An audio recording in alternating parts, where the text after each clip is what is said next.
రామ్ బజరంగ్ గ్లిమ్స్కి విచ్చేసిన మీడియా మిత్రులతో పాటు విచ్చేసిన అందరికీ పేరు పేరున స్వాగతం. Thanks a lot for coming and gracing the occasion. Hero Raj Tarun గారితో నాకు ఇది 3వ సినిమా అవ్వడం ఐఎమ్ రియలీ హ్యాపీ. అప్పుడెప్పుడో సీతమ్మ అందాలు, రామయ్య చిత్రాలు, తర్వాత బ్లాక్ బస్టర్ హిట్ కుమారి 21F, ఇప్పుడు రామ్ బజరంగ్. ఈ రామ్ బజరంగ్లో నాది ఒక ఇంపార్టెంట్ క్యారెక్టర్. ఆ క్యారెక్టర్ కూడా ఇద్దరు హీరోలతో కలిసి నాకు సీన్లు ఉండడము I'm really blessed. So from the bottom of my heart a very big thanks to director Sudheer గారు అండ్ అఫ్ కోర్స్ స్వాతి గారు also.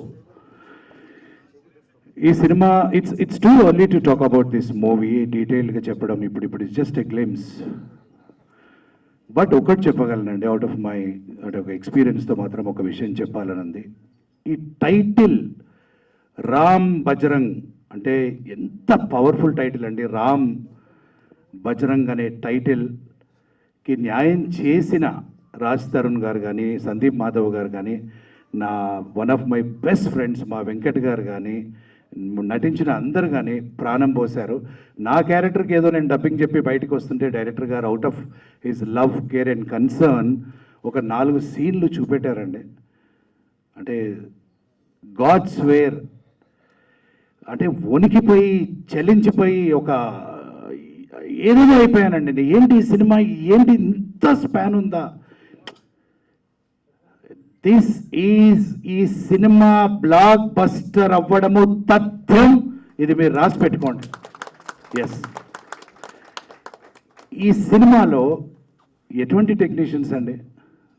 The music maestro Mani Sharma గారేంటి, ఒక బ్లెస్సింగ్ లాగా మాకు అజయ్ విన్సెంట్ గారేంటి, ప్రవీణ్ పూడి గారేంటి, డాన్స్ మాస్టర్ రఘు గారేంటి, ఎవ్రీథింగ్ ఈజ్ సెట్.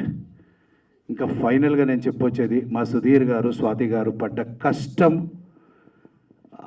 ఎన్ని ఒడిదొడుపులు ఎదుర్కొంటూ వీళ్ళు ఇక్కడి వరకు వచ్చారనేది నాకు కొంచెం పర్సనల్గా చూశాను.